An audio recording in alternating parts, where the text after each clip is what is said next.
Bonjour mes chers cinquièmes, on se retrouve aujourd'hui donc pour la suite de nos aventures en mer. Alors normalement, si vous avez bien suivi le déroulement de la séquence, on arrive à un point où notre personnage va être très mal, hein. C'est-à-dire il lui est arrivé quelque chose d'assez dramatique et normalement, si vous avez bien fait le travail et bien fait votre rédaction, il doit terminer en mer, isolé, seul, perdu au milieu de l'océan et il va sombrer dans l'inconscience et il va se réveiller justement, vous allez voir, quelque part. Et c'est là qu'on va intervenir et qu'on va écrire la suite. Donc une séance en deux parties, cette séance 4. Donc une première partie qui va être une étude de texte, alors un texte issu de Vendredi ou la vie sauvage de Michel Tournier, donc avec Robinson. Voilà, donc une histoire de naufragé qu'on étudiera, vous allez voir, en plusieurs petites parties. Donc là, c'est une partie où il est déjà bien installé sur son île, hein, vous allez le voir. Et on enchaînera donc avec votre propre histoire de survie sur une île déserte, hein, qu'on avait déjà un peu faite en début d'année, mais en groupe et sur des choses très différentes. Là, ça va être vraiment la survie de votre personnage, tout seul, en milieu hostile, face à la nature. Donc la séance 4, le titre est très simple, un verbe à l'infinitif, survivre, vu que ce sera l'objectif de votre personnage et que ça a été aussi l'objectif de Robinson notamment. Donc c'est parti, on enchaîne avec les objectifs. Premier objectif, donc analyser un texte en autonomie, c'est-à-dire vraiment être seul face au texte, face aux questions. Il n'y aura pas de correction cette fois. Si vous voulez la correction, il faudra vraiment me renvoyer votre travail et je vous la fournirai à ce moment-là. Mais là, vraiment, je vous laisse vraiment en autonomie, lire tranquillement le texte tout seul. Il est assez long, bien le décortiquer, bien analyser à des questions que je vais vous donner. Et ensuite, voilà, si jamais vous souhaitez avoir un bon corrigé bien solide, vous me renvoyez vos réponses et je vous fournirai avec plaisir. Et ensuite, donc, raconter une journée ou plus, hein, vous allez voir, sur une île déserte. Donc là, on va reprendre votre personnage et ses aventures. Sans transition, le grand 1, une journée avec Robinson. Donc là, le support, c'est un extrait de Vendredi ou la vie sauvage de Michel Tournier, alors qu'il y a un texte extrêmement célèbre, hein, c'est un monument de la littérature française. Alors, c'est une autre, en fait, c'est la version, c'est Robinson, hein, l'histoire du naufragé, hein, Robinson Crusoe, mais un peu différente, hein, il y a beaucoup de choses qui diffèrent. Pour rappel, à la base, l'histoire de Robinson Crusoe, ça a été un auteur anglais, William Defoe, qui l'avait écrite, hein, et elle est très différente de la version de Michel Tournier, qui est une version voilà, beaucoup plus moderne, hein. Vous le verrez justement dans les différents extraits qu'on va pouvoir voir. Donc il faut lire le texte tout simplement pour commencer, et ensuite vous aurez donc, quelques petites questions, 4 questions pour être précis. Donc c'est un texte qui vous raconte en fait une journée de Robinson sur son île, hein, du matin jusqu'au soir, donc avec ses différentes activités. Et justement, on va s'intéresser sur plusieurs questions à ces différentes activités. Donc la première question est très simple. Je vous demande de faire la liste des activités que fait Robinson dans sa journée. Je vous laisse totalement libre pour la forme que ça prend. Vous pouvez faire par exemple une carte mentale, activité. Vous mettez un cercle, vous mettez des flèches autour avec les différentes activités. Soit avec vos mots à vous, soit en citant le texte avec des guillemets, peu importe. Vous pouvez faire des phrases, vous pouvez faire des flèches comme ça, ou des espèces de puces, hein, si vous voulez faire une espèce de liste. Vous pouvez faire un tableau. Vraiment, j'ai aucun problème avec ça. Vous faites comme vous le souhaitez et ce qui vous plaît le plus et ce qui est le plus facile pour vous. Donc tout simplement ce que je veux, c'est vraiment la liste de tout ce qu'il va faire dans sa journée. Puisqu'en effet, une fois que ce sera fait, dans la 2, on va classer ces activités en 3 catégories. Alors, la première catégorie, c'est les activités qui vont être indispensables, c'est-à-dire celles dont on peut se passer. Par exemple, manger, dormir, boire, ça c'est des choses indispensables pour vivre. Donc là, s'il y a des choses qui sont liées à ça dans ces activités, il faut les mettre bien sûr dans tout ce qui va être indispensable, il ne peut pas s'en passer. Ensuite, vous allez voir tout ce qui va être le superflu.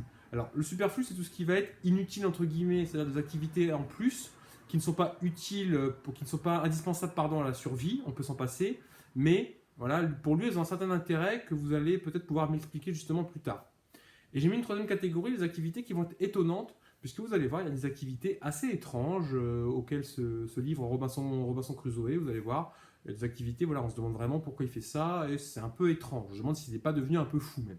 Donc voilà, essayez de me les classer. Alors, un tableau, là, pour le coup, c'est quand même mieux. Donc, vous faites une colonne indispensable, une colonne superflue, une colonne étonnante.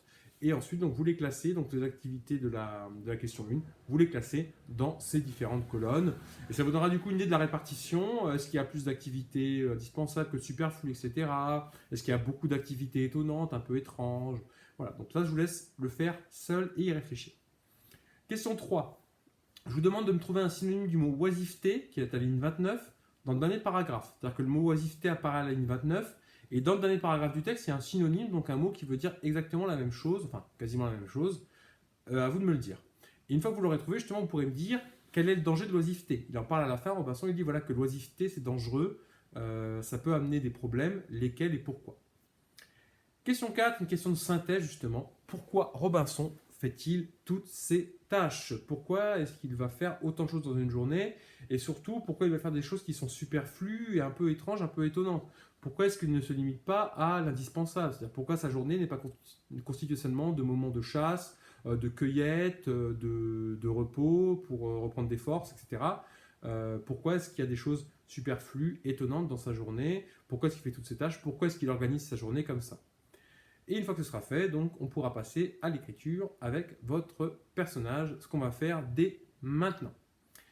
Avant ça, pardon, j'ai un peu vite, le bilan. Comment l'homme peut-il survivre face à la nature? Donc là, ça va être un peu la suite de la question 4. On est dans des situations où on a l'homme seul sur une île déserte. L'environnement peut être hostile, peut être inhospitalier. Il faut survivre. Comment on va survivre?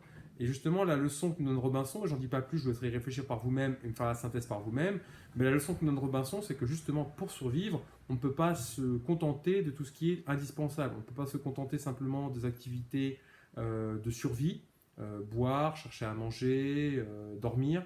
Il y a d'autres activités qui vont être nécessaires pour la survie du naufragé ou du survivant, selon les cas. Je vous laisse réfléchir là-dessus, je vous laisse m'écrire cette petite synthèse, ce petit bilan, et on se retrouve tout de suite donc, pour la partie sur l'écriture de la suite de votre aventure en mer, et justement qui va plus du tout être en mer, vous allez le voir tout de suite. Bien, on se retrouve pour le grand 2, une île à dompter. Le support, donc c'est encore une fois une fiche journal de bord, elle est sur le même modèle que les autres, je garde le même, comme ça vous permet de bien la reconnaître à chaque fois et de ne pas être perdu avec une nouvelle présentation ou de nouvelles consignes compliquées. Donc ça vous permet quand même d'avoir un suivi de votre texte au fur et à mesure, séance par séance. C'est parti, je l'affiche tout de suite, cette petite fiche sans mauvais jeu de mots. Une île à dompter. C'est parti. Après la catastrophe précédente, ton personnage se réveille seul, très important, sur une plage abandonnée. Voilà, démarrage classique d'une histoire de naufrage, de survie, de naufragé, très classique. Il doit se rendre à l'évidence, il est seul sur une île déserte. Et il n'a pas de choix possible, malheureusement, il faut survivre. Votre personnage est un survivant, il a envie de vivre, il va tout faire pour survivre et se tirer de ce faux pas.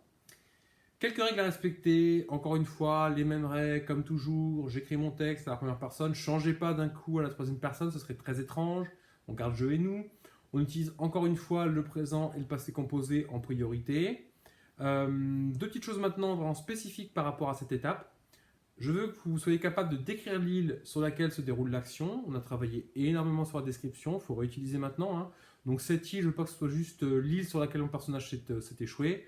Je veux vraiment savoir à quoi elle ressemble, quelle est sa taille, quelle est la végétation, est-ce qu'il y a des animaux, quel est le temps sur cette île, quel temps fait-il de manière générale, voilà, est-ce que c'est une île plutôt accueillante au niveau des températures, est-ce que c'est une île tropicale où il va pleuvoir tout le temps, voilà.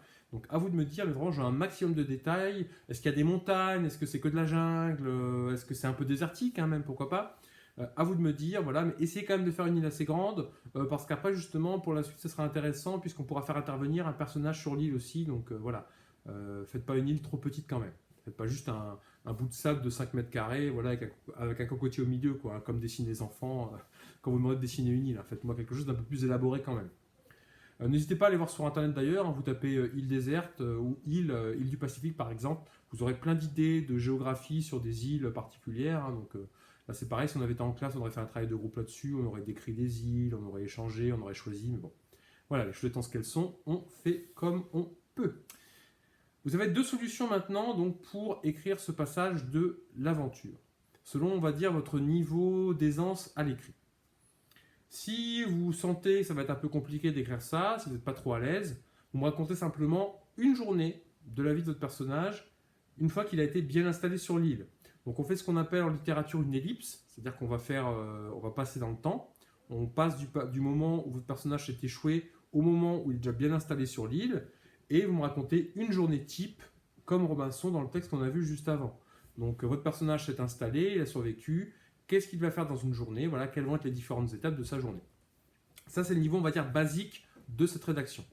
Si vous souhaitez maintenant faire une rédaction un peu plus fournie, un peu plus complexe, et qui va un peu plus dans le détail, vous pouvez carrément me raconter les premiers pas de votre personnage sur l'île, vraiment, donc il se réveille sur cette plage couverte de sable après le naufrage, il ne sait pas trop où il est, donc vous pouvez partir de là, et ensuite m'expliquer la façon dont il s'adapte pour survivre, donc comment il va faire par exemple pour trouver à manger, est-ce qu'il va construire des choses sur l'île, est-ce qu'il va s'imposer une routine quotidienne. Donc là vraiment, à vous de me le dire, donc là c'est un peu plus compliqué, il faut vraiment voilà, me raconter l'histoire du début à la fin de votre personnage sur cette île. Dans tous les cas, en tout cas, vous devez me décrire l'île, ça j'ai déjà dit auparavant, et la routine journalière de votre personnage. Attention, pas de compagnon humain pour le personnage, c'est quelque chose qu'on fera dans la séance suivante. On essaiera de faire intervenir un personnage extérieur, comme Robinson a trouvé vendredi, pour ceux qui connaissent un peu l'histoire. Donc attention, pas de compagnon humain. Si jamais votre personnage veut dresser un animal, avoir un animal de compagnie, il n'y a pas de problème, on peut faire ça.